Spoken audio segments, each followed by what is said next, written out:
Yes, sir. Welcome back to the garage. Gerald here with you, of course. You guys know that. And if you saw the thumbnail, if you saw the title, it is another update to my power rankings for the upcoming Academy Awards. So I brought in a first-time guest who has been in my peripheral forever, especially in the award space. But even though we know a lot of mutuals and I watch his channel frequently, we've never met somehow, but we just met 10 minutes ago and he's on the show and I'm so excited. Mr. Brian Rowe, the awards contender on YouTube. What is up, dude? How are you? Hey, man. So great to be here. This needed to happen eventually. Here we are.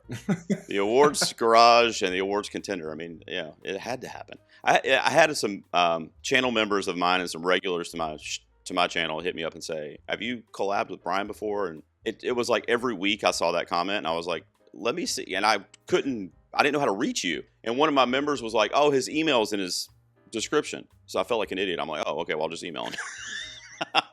Like 6 months ago, I could have done this, but whatever. That's why it's there. Since day one, I've always put my email in the description. I'm like, in case anyone ever needs to reach me, that's how to do it.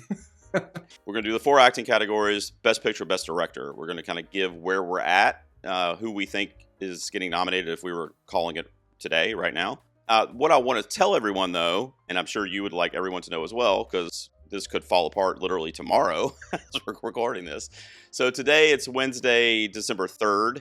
And I barely have even had a chance to study everything that came out today, and some stuff came out last night. Like I know the Indie Spirits had their nominations announced today. NBR gave their top 10 films, and One Battle ended up winning there as well. And then the CCA, their Critics' Choice nominations will be this upcoming Friday, which is probably the day that this will come out, or maybe Saturday. So when you're watching this, if there was something crazy in the Critics' Choice field that would really shake up Brian and I's predictions, just know that these are outdated by a couple days. Although I don't know that anything would really happen there that would like make me just rush to my Oscar predictions and change them. Brian, what about you? Is there something that you could foresee happening in the next couple days that would make you be like, oh my God, I need to take that out, or maybe this is a player? Or yeah, I don't think the Critics' Choice Awards are going to do anything to screw us all up here. I would say, like, if One Battle After Another gets 0 nominations there, then we'll talk about that.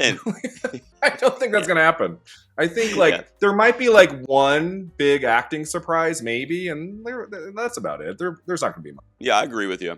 How do you feel about the race? Like right now, the first week in December, all this stuff's kind of starting to happen. It's obviously going to be accelerated over the next few weeks. But before all that kind of like noise starts to filter into our minds when we're, filling out these predictions and going over them with our viewership, I mean, how do you feel? I mean, do you feel like really confident about what's going to happen, or is this like kind of an uneasy feeling for you in terms of trying to predict? I thought I was confident about a couple categories. Right now, I don't think there's one lock anymore. Like Jessie Buckley Hamnet Best Actress seemed like the biggest lock.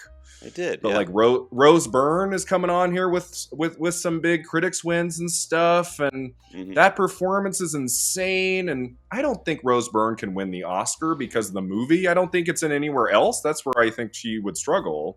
But yeah, I mean, actor, I thought for months like Timothée Chalamet probably wins, but Wagner Moura is coming on strong. DiCaprio's coming on strong here. I'm like, we have some races. This is an exciting year. I get bored. I don't know about you. I'm bored if it's just like the 2019 year where me too. Like the same people just win everywhere and that's it. It's like so boring. So like give me some suspense. Me too. It's a double-edged sword because like you want to be right, but at the same time you're like, I kind of want to be wrong because it seems too obvious and too easy. Like last year, like I said actually on my Critics' Choice predictions video that I just did yesterday, that it was, if nothing else, the supporting races are going to be exciting this year versus last year when it was like, I mean, we knew in like September and it just stayed that way, for the whole season. Last year, supporting actress, that was dull. And looking back now, months later, it's like, did that have to happen? Did they both have to win like everything? No. So I hope that doesn't happen again this year. Yeah, me too. I mean, you might know this about me, but I'm a huge fan of Wicked in general and Ariana Grande specifically, and I just really hope that this whole review atmosphere around the film doesn't hurt her because, man, I was ready for her to not necessarily sweep, but I definitely think she should get some credit for that character in those 2 films, so I hope it happens for her this year. I have concerns. I do too. So with that being said... With that being said, we'll segue and we'll give our, I guess we'll start with Best Picture because that's like the big the big Okay. 10 nominees, obviously. And then I wanted to see if you had a bench. I do a bench 10 when I do my power ranking, so I'll list those 10, but I'll see how many you think legitimately have a shot, because really of those 10 on my bench, there's probably 5, maybe 6 that have a shot. So I'll tell you what I'm gonna do, Brian, to make this easy, and then I'll just kind of put it in the edit when I'm putting graphics up and stuff. But I'll start with kind of, I don't know if obvious is the right word, but the ones that are kind of consensusly in on everybody's board right now, and then you tell me. I'll give you a couple seconds, and you tell me if it's one that you're like, no, I don't have that. Okay. So number one battle after another. Yep. Yes. By the way, I'll just mention I just changed that yesterday because I had Hamnet at number 1 for picture and PTA at number 1 for other things like screenplay and director. I thought there was going to be a split this year. I'm not as confident in that, obviously. So yeah, so Hamnet's my 2. Yep. Number 2. Okay. All right. And then we might differ a little bit, but I'll just list these 3, and then you kind of tell me where you have them. But I have Sinners, It Was Just an Accident, and Sentimental Value, 3, 4, and 5. Wow. I have It Was Just an Accident at number 6. I have Marty Supreme at number 4. Okay, but you do have Sinners in there in the top 5. So I've got Marty Supreme at 6. Okay. So now that's the only movie. Go ahead. I feel like Marty Supreme opening Christmas Day, if that comes on really strong into January, I feel like that might have like a higher ranking in picture than It Was Just an Accident, which is a film I love, but I don't see that like placing in the top 3 or 4 in picture, like to win. Where did you have it, by the way? Did you tell me? Where did you have it? Just an Accident? Number 6. I have It Was Just an Accident number 6. Like it's firmly in. It's going to be nominated. I just don't. Sure. I wouldn't put it in the top 5. Sure. The reason I'm doing it, or at least right now, I mean, if you call me in an hour, it might be different. But the reason I'm doing it right now is just Jafar Panahi's narrative. I mean, I feel like the industry in general is just going to really want to reward him, and that might bleed over into other areas that, as we're sitting here, might not seem as obvious. Like, obviously, international feature is on the table, and possibly, I mean, I know The Secret Agent's really strong, so I really don't even know about predicting that right now. But, director, I think. I mentioned to a friend of mine that I was talking to the other night about some award stuff. I was like, be careful, keep one eye open, because if that narrative is really, really strong and the industry and the international voters get behind that, there could be an upset in director this year. I'm not predicting it. You'll see in a second, but it's not something that would necessarily shock me if it happened. It would be a bummer because I think it's PTA's time, but... Oh, if Jafar Panahi beats him at the Oscars for director? Yeah. Man. I'm just like... It would be crazy, right? That would be a Glenn Close, the wife moment where everyone's like, okay, finally, Jesus, finally, they're giving it to the person. And then it's like, still no. I know. Okay. I know. Yeah, I just think his narrative is really strong. And I think that's going to help. It Was Just an Accident overall. And we're already kind of seeing it this week, with some different things. Like it got a lot of mentions. What was it? The Astros, I think, that it racked up. And it got quite a few things there. And 3 Gotham Awards. Yeah. So, they're going to want to reward him, and I saw that news story about how his country has got a warrant out for his arrest or something like that. Just a couple days ago. Crazy. I mean, it's brutal. So we differ there in terms of the ranking on it, but we both know it's going to get in. But go ahead. What were you going to say? I was just going to say, I read something yesterday that he said, after award season is done, I will go to jail, like what I need to do. I read that a few hours ago. I was like, what?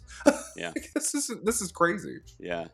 I want to say that we both probably have this, not necessarily at number 7, but that's where I've got Frankenstein, Guillermo del Toro. Yep. Do you have that one getting in? I have that at 7.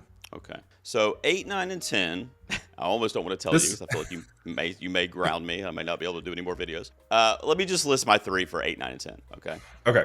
I don't think we're going to match up on all 3 of them. I would be surprised. It would make me really happy, but I would be surprised. So for 8, I've got Jay Kelly.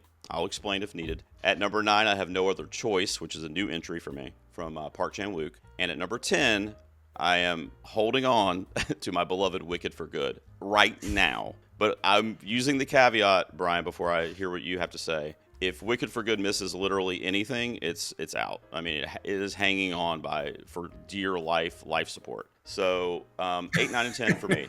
That rounds out my power rankings for the nominated 10. What about you? What are your last 3? Yeah, we're actually similar there. I have Wicked for Good at number 10, and I'm probably a week away from dropping it. Yep.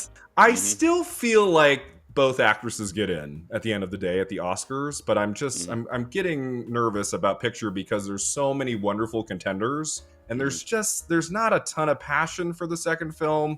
in picture. So, but it's a big film. They nominated the first one, so I feel like it still has a chance. It has a chance still, but I don't know. And then at number 9, I have No Other Choice. I put that in a few days ago.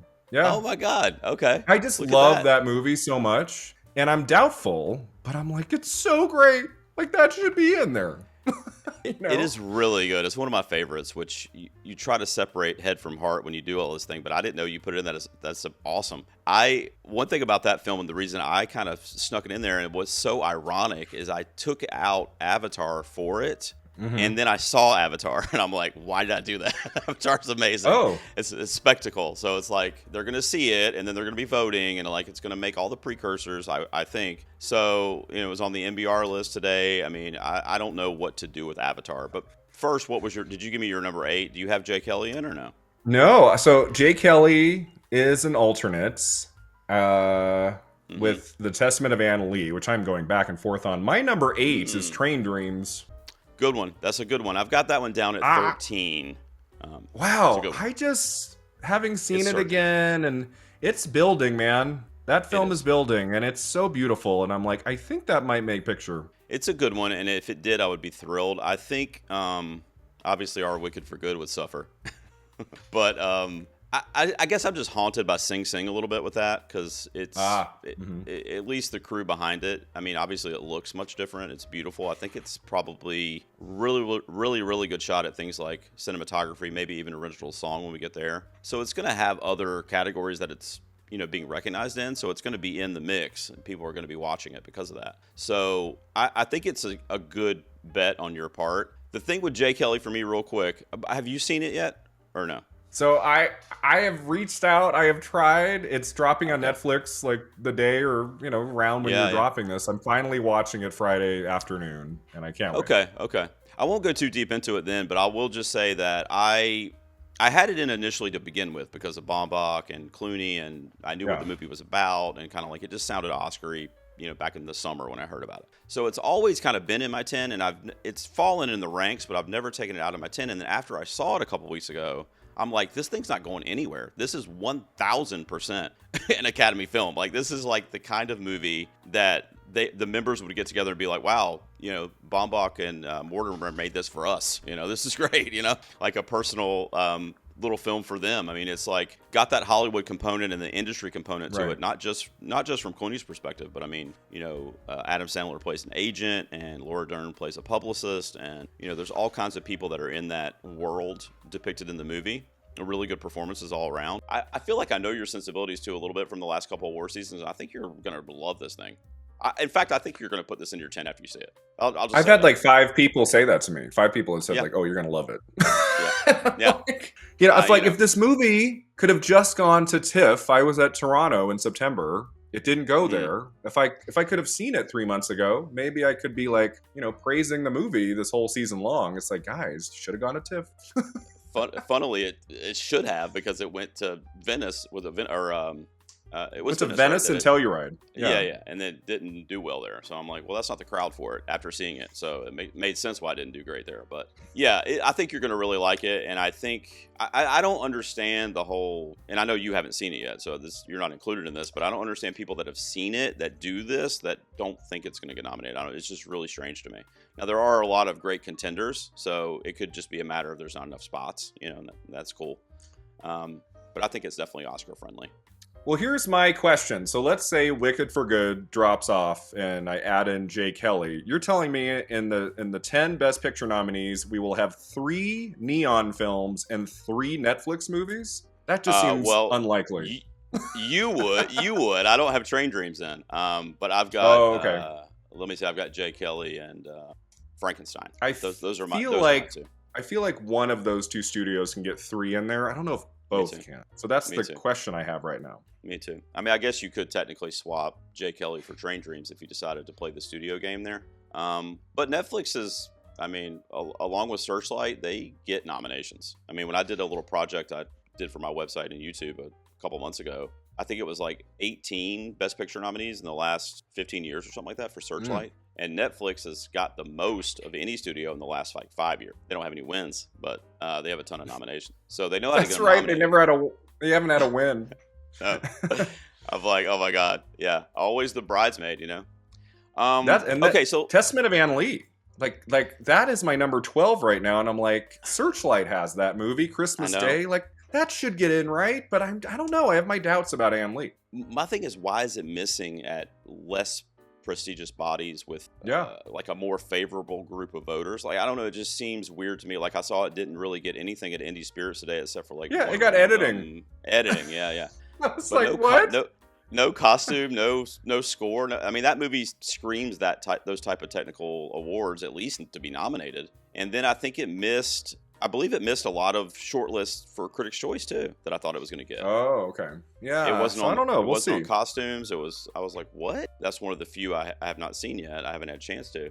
But I've heard that it's like it's a musical, but it's like really weird and maybe not palatable. It's very strange.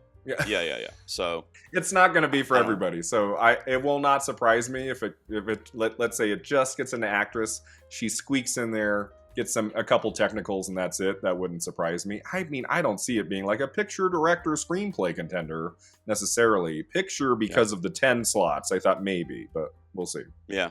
I mean, it could happen. I mean, that's for sure, because Searchlight is powerful. And, we'll talk about it because it's on my bench here, but I want to mention another one or two from them as well, that possibilities, even though they're a little more far-fetched. So I'm going to start at number 11, and then you tell me what number you have these movies at, or if you don't even have them on your bench, like you don't think it's any shot. So my number 11, first one ready to go in for probably Wicked, unfortunately, is James Cameron's Avatar, Fire and Ash. Yeah, I didn't rank past 12, but that'd be like 13, 14 around there. I just the first day the early word was like very lukewarm, and I went, oh, I don't know, man. That I think for the third film to get into picture, people had to say it's freaking incredible, and they're not saying. That's what I'm thinking too. I'm thinking because especially if I want to hold on to the hope of having Wicked for Good in there for very similar reasons, right? So if Avatar has average reviews, it's a good movie, but it's not like the best of the franchise, then it's not going to get in, I wouldn't think. And especially if Wicked gets in, because then you have two movies doing that where they're like, kind of overcoming the odds of not having the reviews as good as their predecessors. So that's also why I don't think it would be in there. My number 12 is currently The Secret Agent. Do you have that one in the mix? Yeah, that's in that, that's around 13, 14, 15. I feel like because I'm Still Here got in like surprisingly in picture last time. Secret Agent, I just watched it again. I'm reviewing it right now. It's a really strong film. I could see it getting in, but like Neon's not going to have 4. No. Are they going to have 4 in picture? That's not going to happen. No. So I don't want to take out No Other Choice. I don't know. Me neither. I'm absolutely. It's so tricky. 100%. It really is. Part of me's like, maybe Secret Agent has a better chance of getting into picture than No Other Choice, because No Other Choice is kind of funny. Like, I feel like that might hurt it. So we'll see. And it's got the lead actor, or assuming a lead actor nominee, and a strong one, probably second or third in that category. So more people might be watching it for that reason because of Mora. So Secret Agent, in some ways in my head, I'm like, Brian, that has a better chance of getting into picture. So I don't know. It's crazy. Yeah. Let's see. So I've got Train Dreams at 13, which you mentioned is in your 10 currently. Testament of Anne Lee, I've got at 14. And then let me list the rest of you and just tell me, I want to talk about one in particular, but then we can move on because I don't think anything else really stands a chance. But I've got Begonia, Nuremberg, Rental Family, F1, Is This Thing On, and Song Sung Blue would round up my 20 currently on December 3rd. So the only one that I'm kind of keeping my eye on and I'm interested to see what happens with is Rental Family, because it kind of died, right? It was like a lot of people were really, expecting it to be something really special based on the premise, and it has a Japanese filmmaker and a lot of, international actors, and Brendan Fraser, who just won a couple years ago, and like it sounded very like, oh, this is a perfect recipe. But then it went to TIFF and it was like, oh, this is cute, Yeah. And that was it. It's good. That was it. So, I mean, I really liked it, but I'm also of the mindset that it's not like a phenomenal, like, oh my God, this blew my mind. But I'm just wondering how much it's going to be embraced. And I saw it was on the NBR 10 today, which I was like, oh, okay, here we go. So I don't know if Critics' Choice or I think the Globes might embrace it. I mean, maybe even Brendan Fraser at the Globes. I mean, I don't know. So that's the only one that I think could have some kind of weird surge in the last couple weeks leading up to nomination. Any of the movies I just listed that you're keeping your eye on? I just think the competition is so fierce right now. Like, I just don't think Rental Family can crack the top 10 at the Oscars. It wouldn't be the worst nomination ever. I liked it. I gave it a 7. It's fine film. Yeah. I feel 15 years ago, maybe that could have gotten it. Right. I don't know. I just feel like right. there's just too much.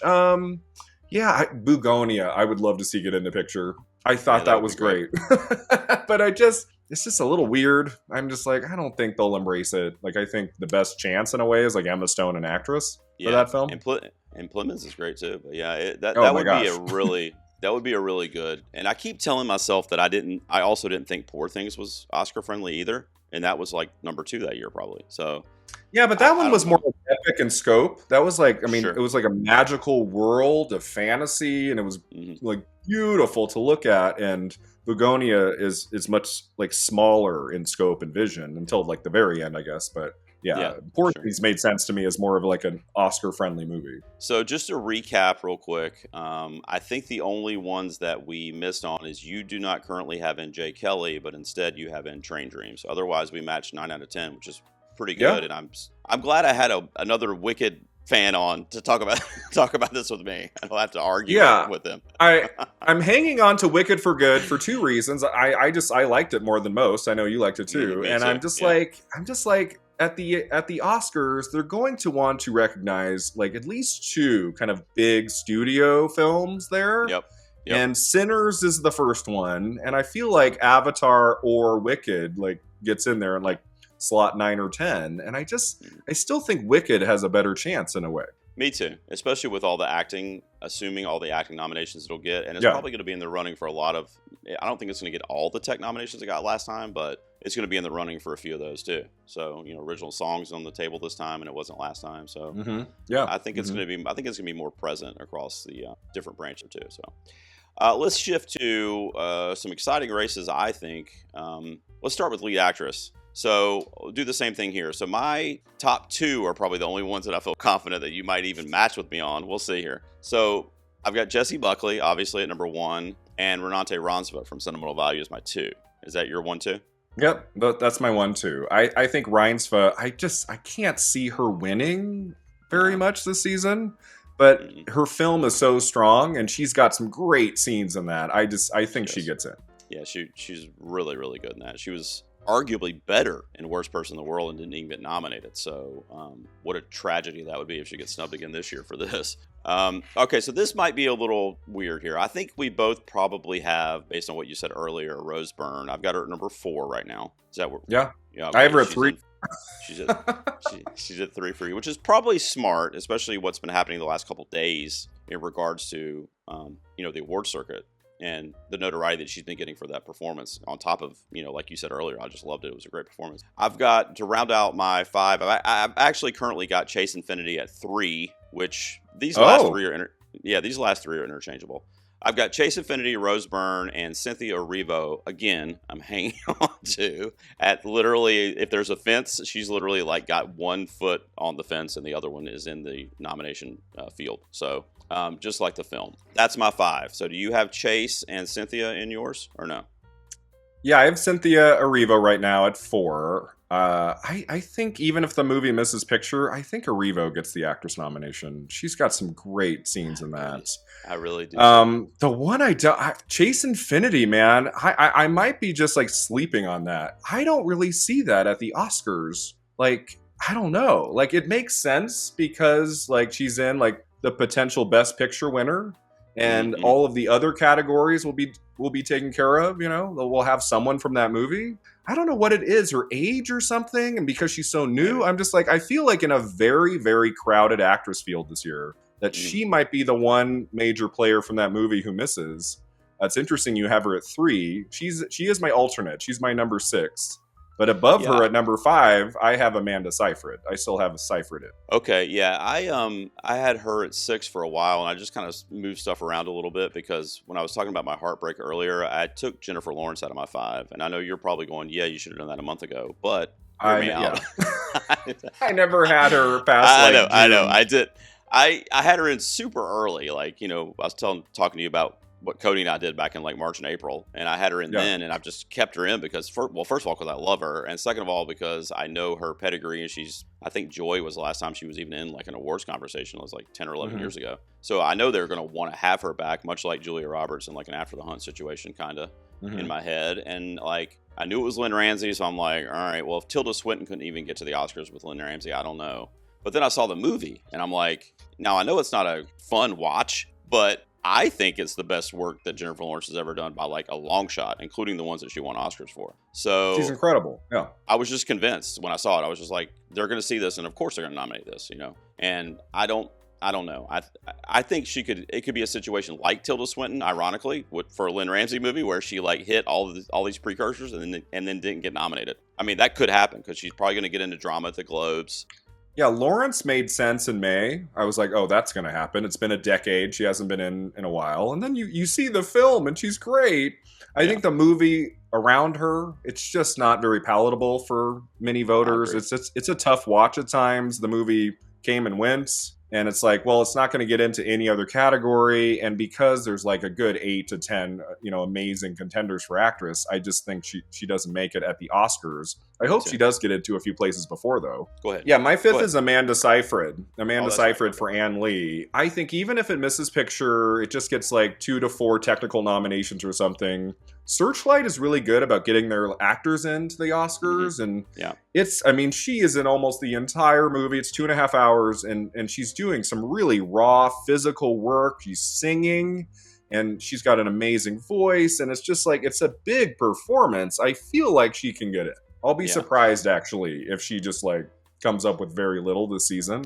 I think she can get into the Oscar. I had her in my 5 at a few different points throughout the early prediction stage, and I had her at 6 the last like month or two, because I'm like, kind of like what you're saying, like if the movie hits, I feel like she gets in, because I knew it was a really memorable, just out of the box performance, and she's obviously adored, and I didn't like Mank, so I would like her to get something else that I actually I didn't like Mank either. So I mean, she was great in it, but I was just like, really, that's her nomination? Okay.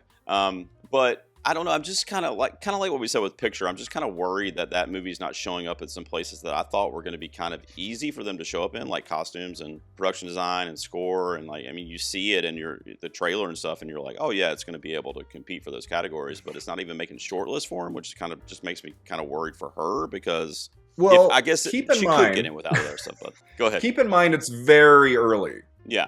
And the movie doesn't come out till Christmas Day. Like Marty Supreme right now in early December isn't doing very well. Like Chalamet hasn't won actor so far, like as of this recording. Like it's like DiCaprio and Mora. And I think part of it is like Marty Supreme and Ann Lee are coming out Christmas Day. Like not everyone has seen them yet. That's true. I think like in January, there might be some bumps to those films. Yeah, I mean, they do that, and they know what they're doing. I mean, look at A Complete Unknown last year. That was Christmas Day, and it got like 8 nominations, so... Yeah, that came on really strong. Mm-hmm. Yeah, for sure. So, you're onto something there, and I'm really excited to see it. It's hard for me, too, because I haven't seen it. I've only seen the trailer and, like, seen some letterbox blurbs about it and stuff, but I just heard that it's kind of really strange, which, I mean, I like strange cinema, so I don't think it's going to turn me off, and I love her, so I'm all about it. So we had the same 5, except you had Seyfried and I had Chase Infinity, but otherwise we had 4 out of 5 there. Let me just list my bench for you, and then you tell me if you think any of these stand a chance besides Seyfried, because we already talked about her. But I've got Emma Stone at 6, then I've got Amanda, then I've got Jennifer Lawrence, and then I would have Tessa Thompson at 9 and Kate Hudson at 10. I don't think Kate Hudson is going to happen, because that seemed to be a lot stronger of a narrative like 2 weeks ago, and now it's just kind of like, yeah, that's not going to happen. I never once bought into the Kate Hudson thing. I was like, the movie, I saw the trailer, I was like she's going to get a Globe nomination, and that's it. Yeah, me too. At the Gotham Awards, Hugh Jackman, did you see that clip where he proudly and confidently said Kate Hudson is going to win the Oscar for this? Like, not in a joking way, like very seriously said that. I'm like, dude, wow. Like, don't put that out there. Like, you don't say that in early December, confidently. She's probably, you're right, like number 10. Like, she's not even going to get the nomination, dude. Campaign Management 101, Hugh Jackman. What are you doing? I love Kate Hudson, though, and I haven't seen that movie yet. Yeah, I mean, I did my favorite. I did my favorite nominations of the century so far, and she was my number one from Almost Famous. Yeah. Oh my God, she's so great in that film. I think a problem with Kate Hudson is that she came on so strong at the beginning that most of her output for 25 years has been underwhelming, and that's been a problem. Yep. Yeah, that's the issue, and everybody just wants her to find that again. And when I heard the premise for this, it could be good. It's a music biopic technically, so they love that shit, So I'm like, yeah, okay, it's Kate Hudson, so maybe. But I always had her in that like 8 to 10 range. I never thought that I saw some people put her at like 1 and 2. I'm like, what? I don't think it's gonna happen, guys. So I'm with you on that. How do you feel about Tessa Thompson and Hedda? I loved her in that. Yeah, she's good in that. I don't think that goes anywhere past the Globes. I think the it's just too much of a crowd right now, an actress, and I don't think the movie is strong enough. I saw that at TIFF, and I liked her in it. I really loved Nina Hoss. She's great. I just felt like the movie's very talky, and it just kind of rambles, and I'm like, I don't think the film is strong enough for her to get it at the Oscars. It was a weird rollout too for it from MGM, and just like quietly dropping on Prime in October. Like it's been kind of like lumbering along, and I don't see much happening for Hedda. Yeah, I like it. I like it for a lot of techs, like costume design and production design is beautiful. But I love her in it too. But I'm kind of with you. I think it's some precursor stuff maybe, but probably not Oscar material. But Emma Stone could make it. I don't think we should totally rule that out. No, Emma Stone for Begonia could get the 5th place slot at the Oscars. Do not rule her out. I'm not. She's at my 6, but it could happen. I could change it tomorrow, honestly. But can I ask you though? Now, obviously it's a great performance, and I can't even tell you if there's ever even been a time when Emma hasn't given a great performance. So she's a queen. I love her. So Eddington. Well, they didn't really give her a chance to give a great performance in that. She was barely. There was nothing for her to do. Exactly. Yeah. I don't know. She played angry wife. Okay, I think. I don't know. So I want to ask your opinion though. So are we just nominating her now because she's who she is, as long as it's a good performance, because I don't that's some of it is what I'm saying. That's got to be part of it at least. I think like anyone like around her age who could be like the next Meryl Streep and every 2 to 3 years gets an Oscar nomination. Emma Stone makes the most sense, but her performance in Begonia is freaking incredible. It's not just really like, well, she's good and it's Emma Stone. Let's just put her in again. It's like on par with like her best stuff ever. So that's why I'm like, she has a chance. I agree. It is a really, really good performance. And when her and Lanthimos get together, like you said, you can't count it out. So since we're on the lead acting, let's do lead actor. Okay. So I don't know I think we're going to miss at least one here because we've kind of touched on it a little bit already, but I'll start going through them here. So I think 1 and 2 is probably Timmy and Leo. Yeah. In that order for you two. Timmy's first. I still have him in first. Me too. And then I've got Wagner Moura currently at 3 for The Secret Agent. Yep. He's already been getting some wins in just the last couple days, and he's probably going to be a big player at the Golden Globes. I don't necessarily know if he'll get in at Critics' Choice, although he could, like I said earlier, depending on how international friendly they are this year. But he'll be in the mix. And then I've got my last 2, and then I want to hear your last 2, which I assume are different, or at least one of them is. But I've got George Clooney in, which means Michael B. Jordan was taken out of my 5, and I've got Ethan Hawke for Blue Moon at number 5 currently. Where are you? Yeah, I have Michael B. Jordan at number 4. I have had him in for months. I'm just like, that movie can get one acting nomination. It seems like he should get in there.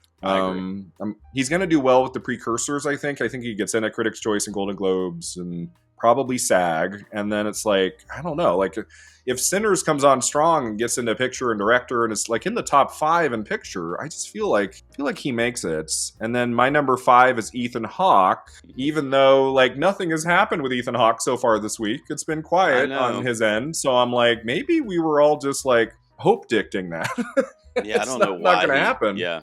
I don't know why he missed completely at was it Gotham's or Asterisk or something like that. I'm like, he's not even on there. It was like 10 people nominated. I'm like, this is crazy. And Film Independent Spirit Awards, like nothing for Blue Moon. I assume that was eligible for that, right? I'm like, nothing supporting performance, lead performance, nothing for Blue Moon. I'm like, wow, did you guys watch this?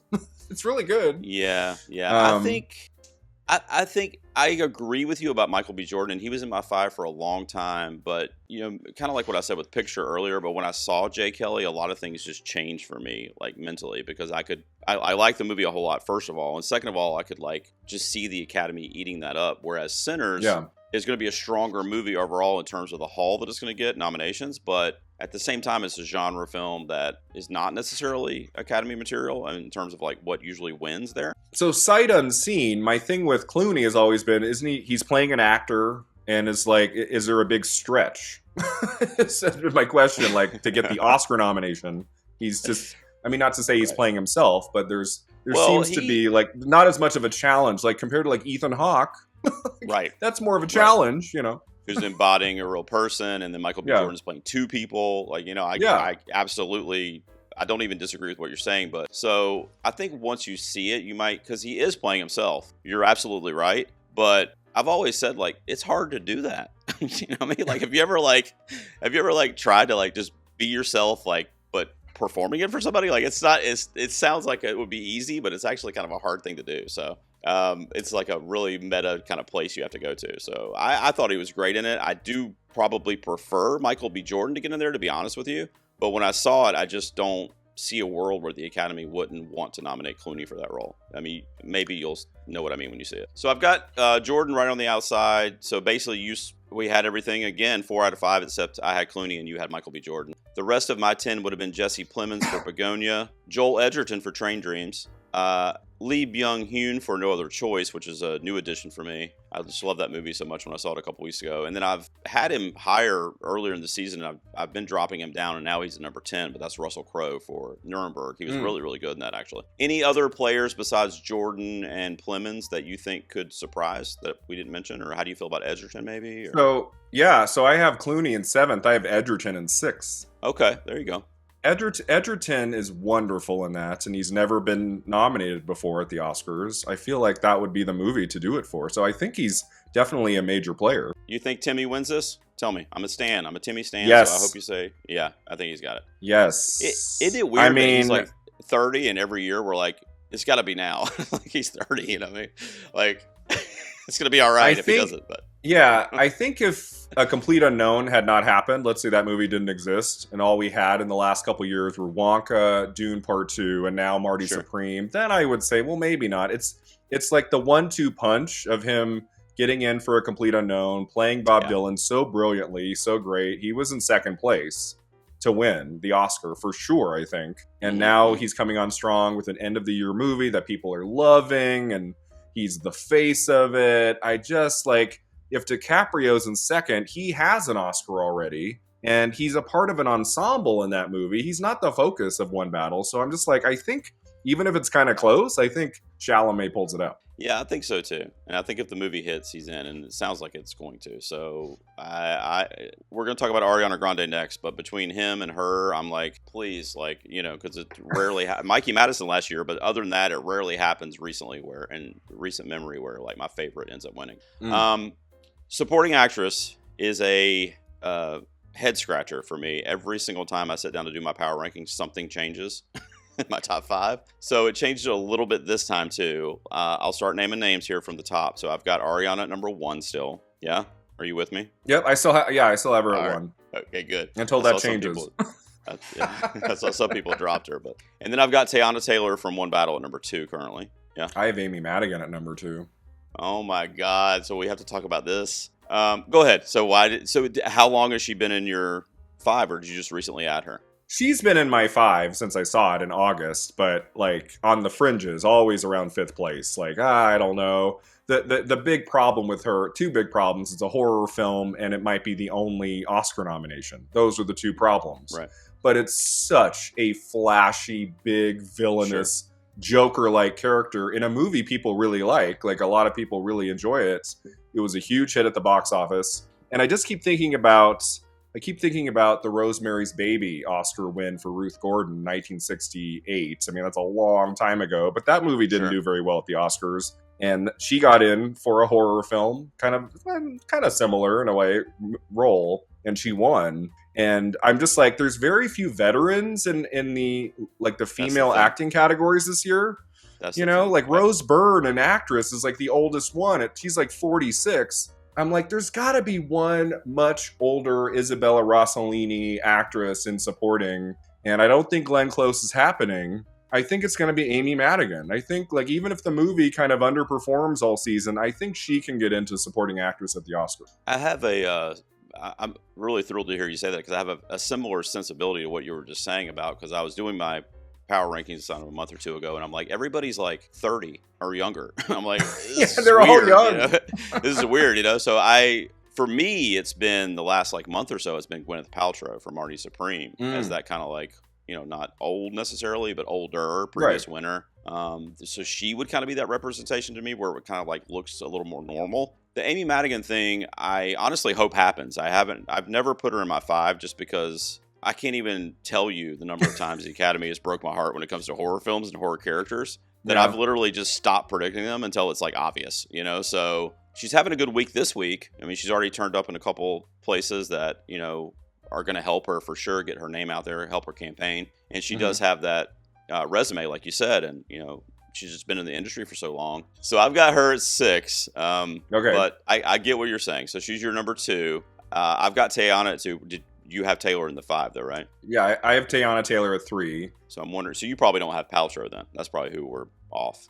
So I'm probably going to live to regret this. My alternate is Lilius from Sentimental Value, who's she's probably going to get in, Brian. I have Elle Fanning. I have Elle Fanning in, and not Lilius. Okay, I've got both in, but I don't feel great about that, because I feel like if 2 get in from the same film, in my head I would think it would be the strongest movie, which would really be One Battle or even Sinners. Although I don't know if Wound Me has anybody that could come with her in this category, but I've currently got Lilius and Elle Fanning both in, and then Taylor and Paltrow. So just list your 5 real quick, because I'm trying to see. So you don't have Inga. Yeah, and then I have Paltrow in 5th place. I'm like, everyone. I haven't seen the movie yet. Everyone has been saying that a Zion is better, but I'm like, she seems like it's kind of the Lilius factor. She's so new, and not a lot of people know her. I'm like, I don't know, man.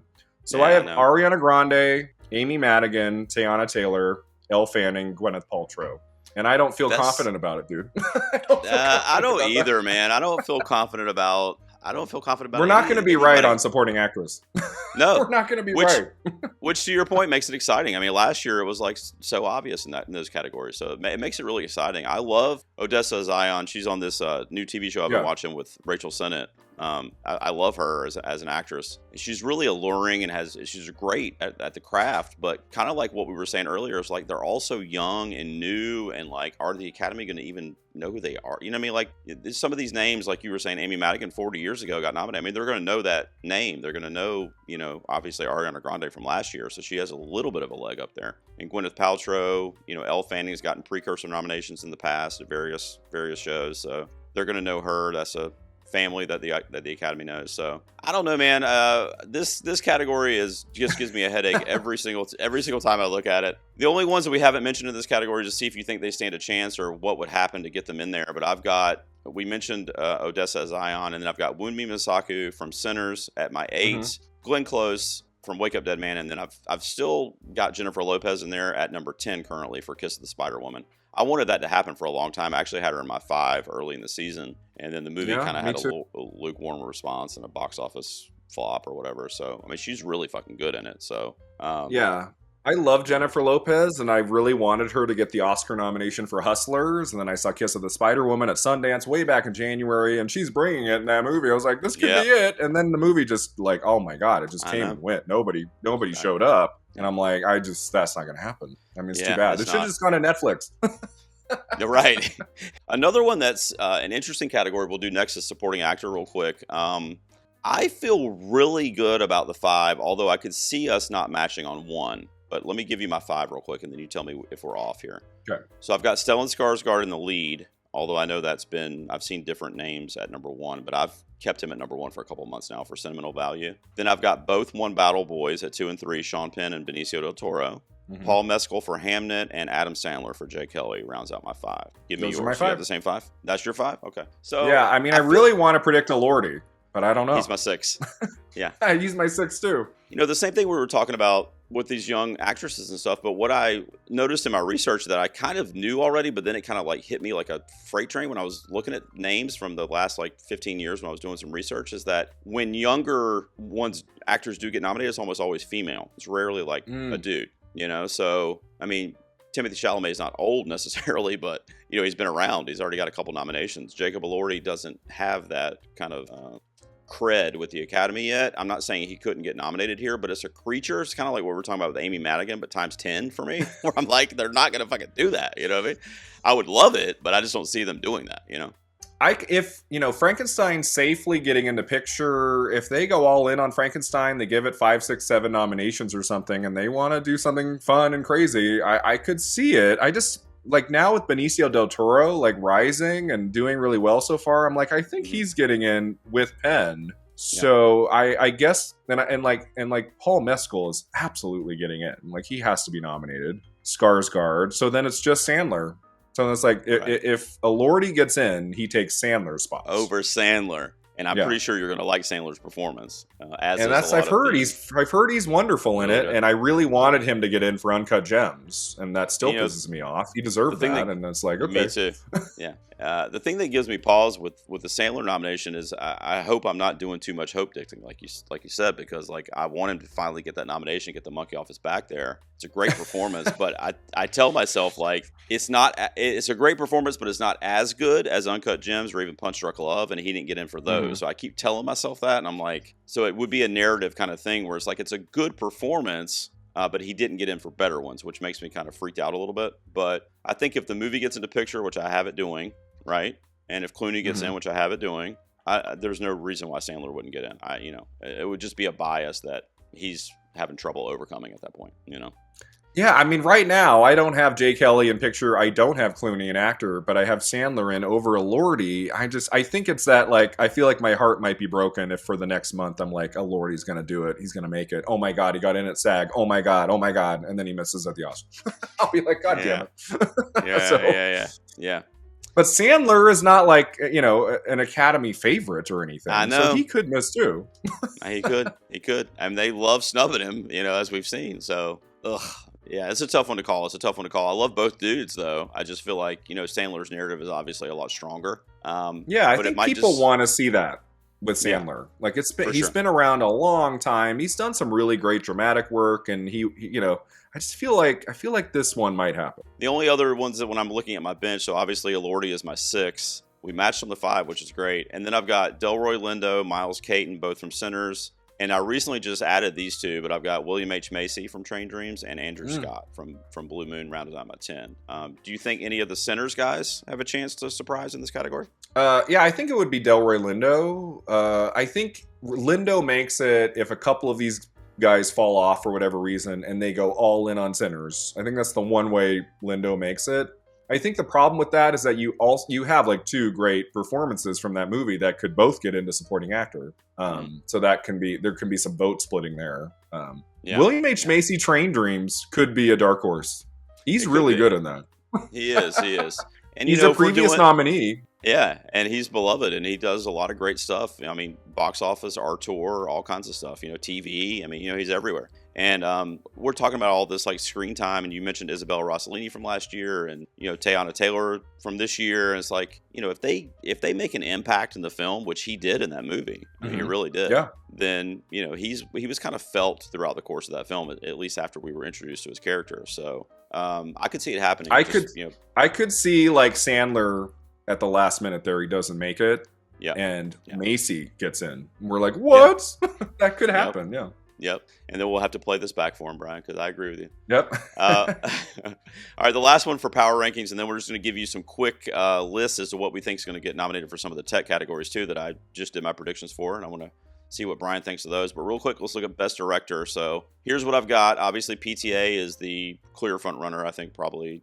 I mean, he'll be the front runner until Oscars night, and if it doesn't happen, like I said earlier, we'll all just probably fall off of our couch, but be drinking heavily after that. I do have Jafar Panahi at number 2 for the same reasons I mentioned earlier about having the film so strong. The narrative. I mean, it's a great movie, but yeah. What a narrative for that guy. 1,000%.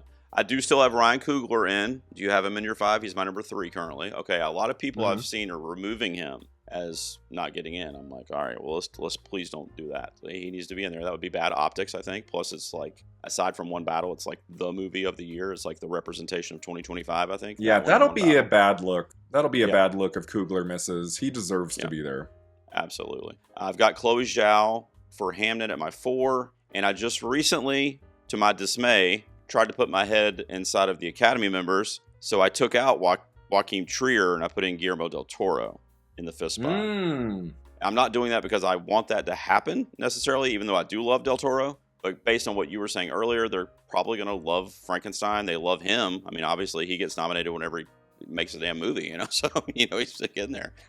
You know, I'm still surprised by Nightmare Alley. And even though I loved that and The Shape of Water, I'm just surprised about the success when you think about, like, the Academy's palette. But, you know, he's a great filmmaker, and they love his kind of gothic sensibilities when it's a great story that he's kind of telling. And this is obviously his baby. This is the Legend of Frankenstein that he's been making for like 30 years or something like that. He's been trying to get it made and thinking about it. So that's a bit of a narrative too. Trier got, I don't know if snub's the right word, but he didn't get in for worst person in the world, although he did get in for screenplay. But you know, I don't know. I see either one of them, honestly, and they both make sense. I also don't have Josh Safdie in. He's currently on the outside looking in for me, although I know a lot of people do have him in.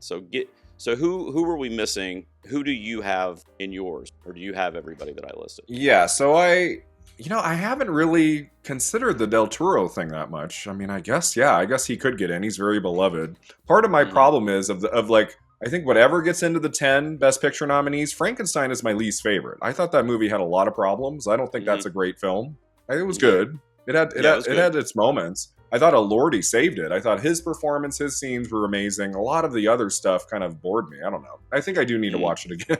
Because sometimes you watch a film at a festival, you've seen 4 films that day. Maybe I need to look at it. But and it was over long for sure too. So that didn't help. So he would definitely be up there. I'd have him at place 7 or 8 or so. But I took out Trier a few days ago and put in Josh Safdie for Marty Supreme. So you do have Safdie in. Okay, yeah, a lot of. I have Safdie in number 5. Because I've heard it's very flashy, like the directing of it is like very noticeable, like, you know, it's kind of the uncut gems, and I feel like sentimental value is really just all based on performance, and there's not going to be a lot of like directing of that film that people, you know, go totally nuts for. So that's my concern with Trier a little bit. I feel like he might slip, especially if the movie doesn't come on like super strong. If it starts getting wobbly here the next few weeks, like it hasn't like done anything really. So far, Lilius just won a supporting actress prize. I don't know. You know, the Safdie brothers, when they were together, they didn't get anything from the Academy. Yeah. I've heard people compare this to those films. They look very similar, have the same style, anxiety, stress,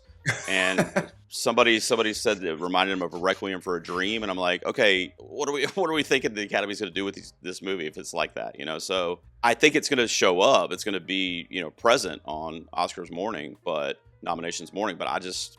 You could, in other words, I don't know. I mean, I don't know. That's the point of all this, but I'm not super confident about it, I guess. It's a period film though. There's that element. It's a big ensemble, and his main actor might win, you know, the Oscar, Chalamet. Right. So I think that helps him too to get the director nomination. Yeah, I agree. I think it could easily happen. I just think, I mean, right now I could swap it out. Who knows? But I've got Del Toro in that 5th spot just really because of who he is, and because I do think Frankenstein's going to be a big player in all the texts. He's going to probably get into Best Picture, you know. So, I mean, we'll see.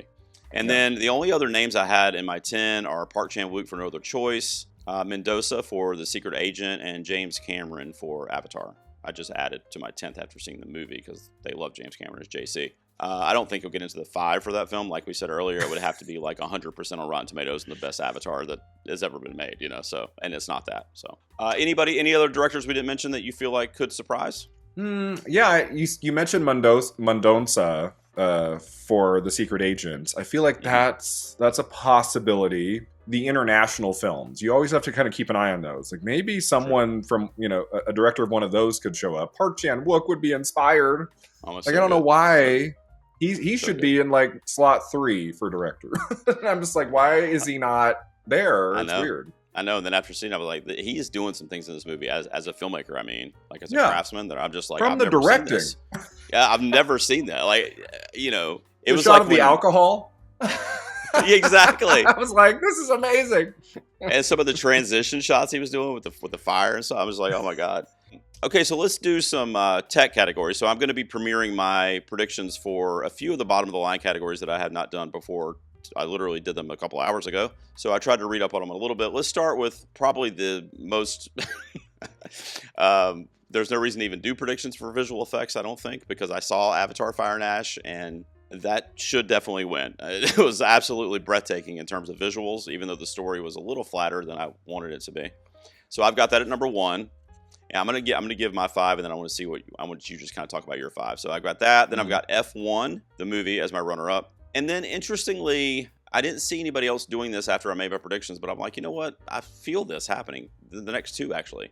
I've got Fantastic Four: First Steps in. I've got Predator: Badlands in, which I didn't see anybody mention, but I saw that, and the first thing I thought when I was watching it was like, okay, this is getting nominated for VFX, and I've seen like every movie that came out this year. So, and then Sinners would round out the 5. So list your 5 real quick, Brian. That's interesting. I have Avatar, Frankenstein, F1, Superman, and Wicked for Good. Yeah, I've got everything that you said in the near misses. I've got Superman at 6, Frankenstein at 7, and Wicked at 8 currently. And do Marvel films? Do Marvel films typically get into visual effects? That's the thing. I think the I feel Batman like I don't for see that DC very is the only one really, and then visual effects you had. I'm trying to think. You had like, was there anything in Fantastic Four that was like? Well, that's true too. People did get on the Silver Surfer. Yeah, but you had Black Panther. I think Doctor Strange and the Guardians movie got in. I feel like there's like 7 or 8 nominations in the last 12 years or so for Marvel. But DC, I have it in my alternate. But DC just they don't. I guess they think they're uglier or something, even though they're very, very similar. But DC just doesn't get nominations. I don't know why. I think the Batman might be the only. I'm surprised you don't have. I'm surprised you don't have Frankenstein in. If it's getting into picture and director, like that movie's got visual effects all over the place. Yeah, I've got it in for like cinematography, production design, costumes, and makeup. So I mean, that's 4 really prestigious techs. The visual effects it could obviously get in for, and I wouldn't be surprised if it does. But that was like the weakest component for me from like a tech perspective. I even like the score more than I like the VFX. Like, it was just a little wonky, especially for a Del Toro movie. I would have rather him leaned into a little more practicality with some of the effects, and like, I don't know if that was the Netflix of it all or what, but it was a beautiful movie, but the effects were probably the weakest component. So I'm just gonna kind of wait and see how it plays out with the bake-offs and that kind of stuff. Yeah, I get that. So interesting. So we both have Avatar winning that, which I think is probably a no-brainer. That's going to be the easiest category of the night. You blindfolded. You just check it off the page. I think they've already printed that statue. I know that. Okay, so let's do a couple. So the only ones I haven't done that we're going to do remaining on this video is the sound nominations, which will be sound, score, and song. So let's start with best sound. Used to be 2 separate categories. Now they just kind of merged the mixing and the editing together, which is great for predicting, but also it's like, I always wanted it. For years, like, just have it be 1. Yeah. I did too, because it was so funny, because I would always like, there was a lot of times where I would predict one or the other, and the one that I missed would be the one that got the other one. Right. And it would just drive me crazy. Okay. Yeah, great. Thanks.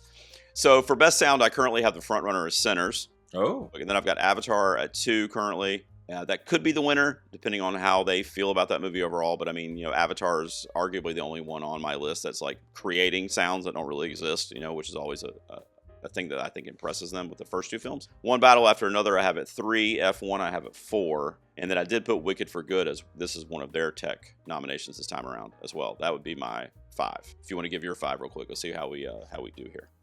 So I have F1 in first right now, but that's probably not going to happen.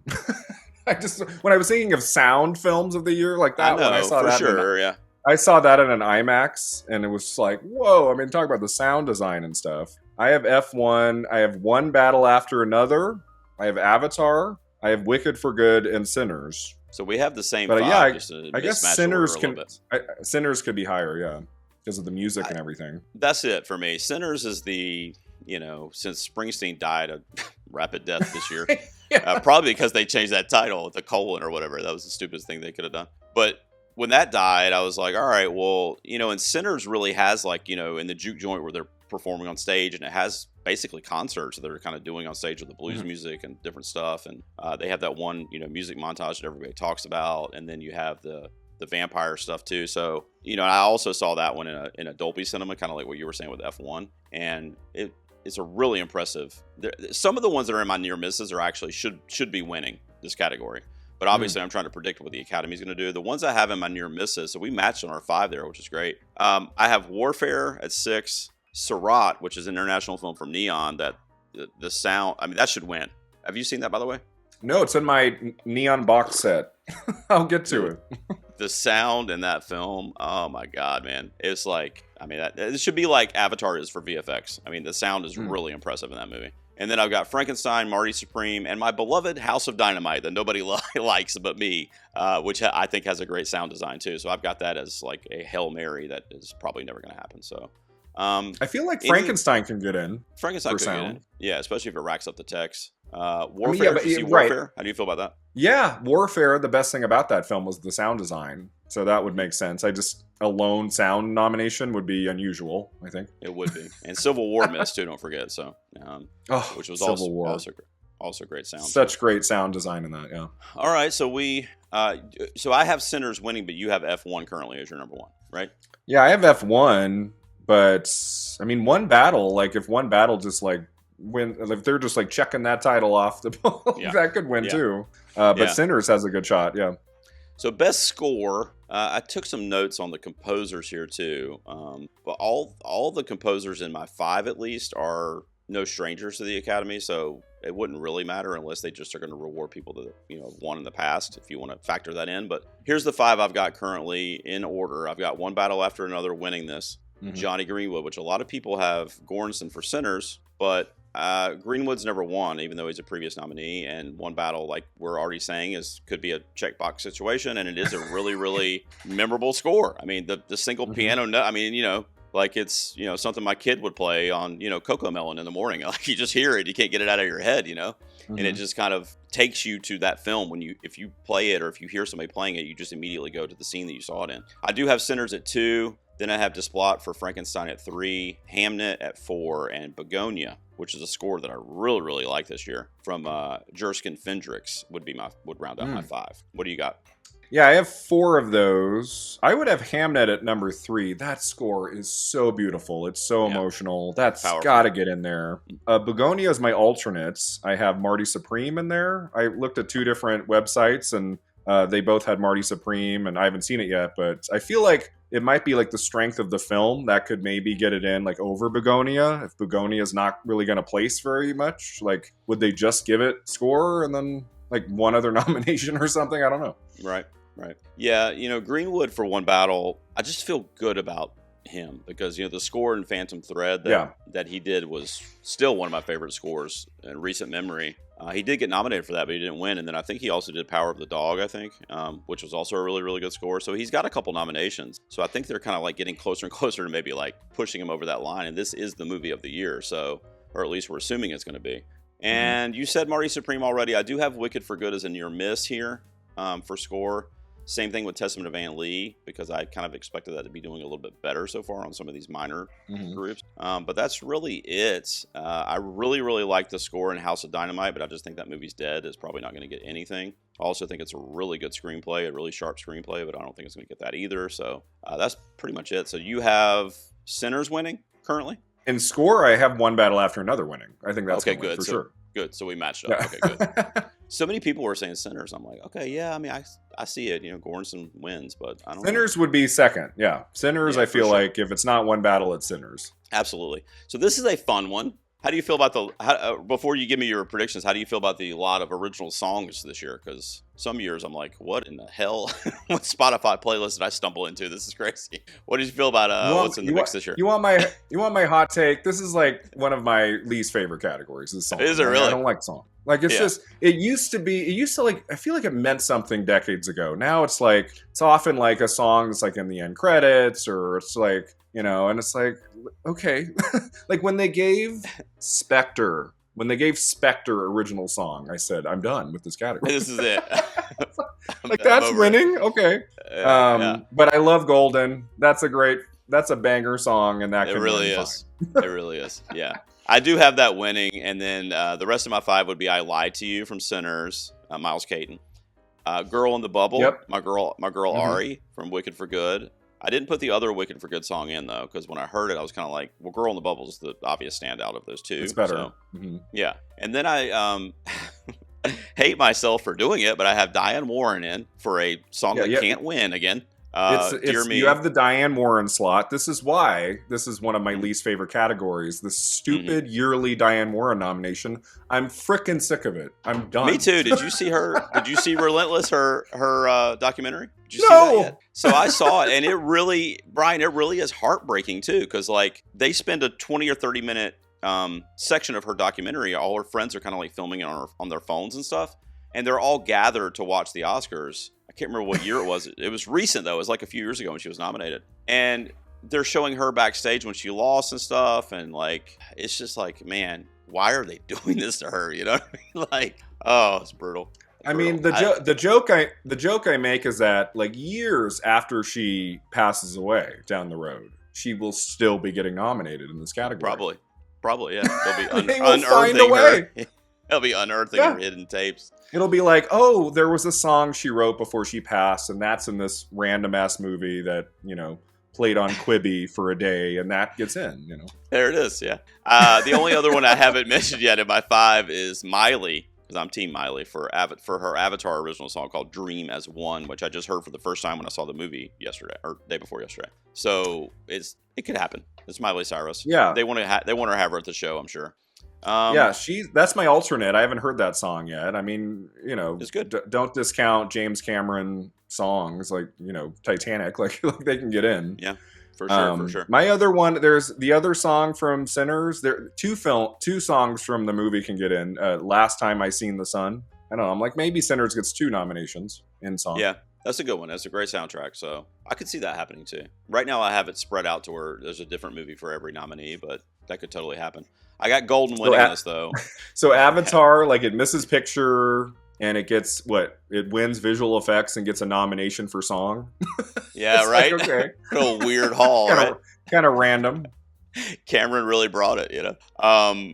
Yeah, he did his thing there. But I think if anything's going to upset Golden, because I think we're both saying that's going to be the winner, and probably everybody's going to be saying that. But I think if anything's going to upset it, it would be a Sinner song. It would be I Lied to You, or, you know, some other one that we're not maybe thinking about, or maybe Sing the Sun, just because that was such an important component to that movie, you know. Yeah, the thing with Golden, it's a very, like, big fun pop song. Will there be members of the Academy during final voting who are like, you know what, Sinners is a great freaking movie. Maybe it has 2 nominations in this category. Let's give my vote to Sinners and not this animated movie. There might be that thinking. So, and it is like bubblegum pop tune too, you know. I mean, you have to be of a certain demographic or age to kind of enjoy that. You know what I mean? Like they might hear it and be like, "Turn that off!" Like, no, I'm not voting.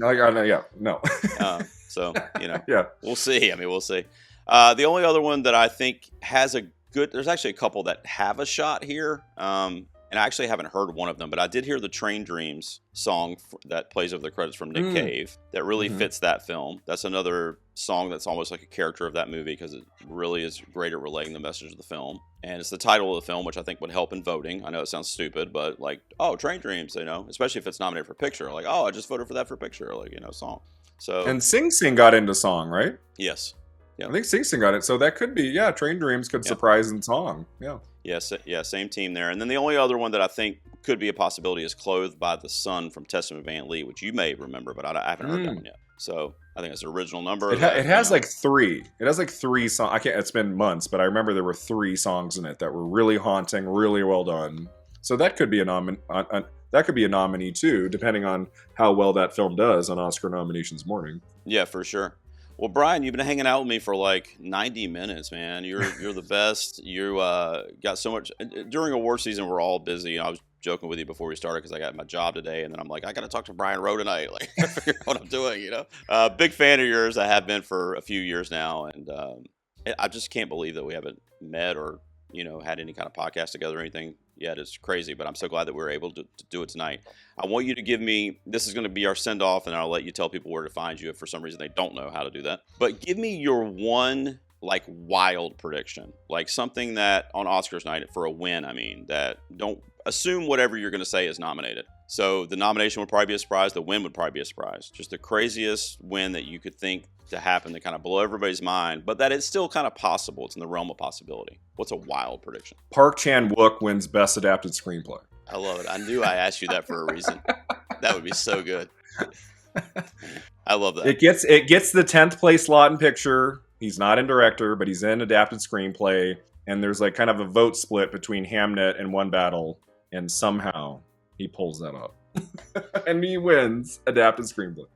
You know what's funny is like he's so beloved, I mean, even by us right now, but I mean just in general when people talk about award season and movies, he's just so beloved that it's just so weird to me that he's like doesn't have enough to show for that, you know? Because he doesn't have a nomination yet at the Oscars. I know. He still has never been nominated. So I think like maybe there could be a surge of love for him if he gets into adapted for no other choice. And this is where we give him a prize. Like that would be something. I wouldn't predict that, but that would be a wild win. Well, my wild prediction that I am not going to ever actually predict, I can go ahead and spoiler alert tell you I'm not going to actually predict it, but my wild prediction that could happen that would floor people, and this week has actually kind of made me be like, maybe this is not as wild as I thought it was, would be Chase Infinity winning lead actress for One Battle, assuming she gets nominated. God.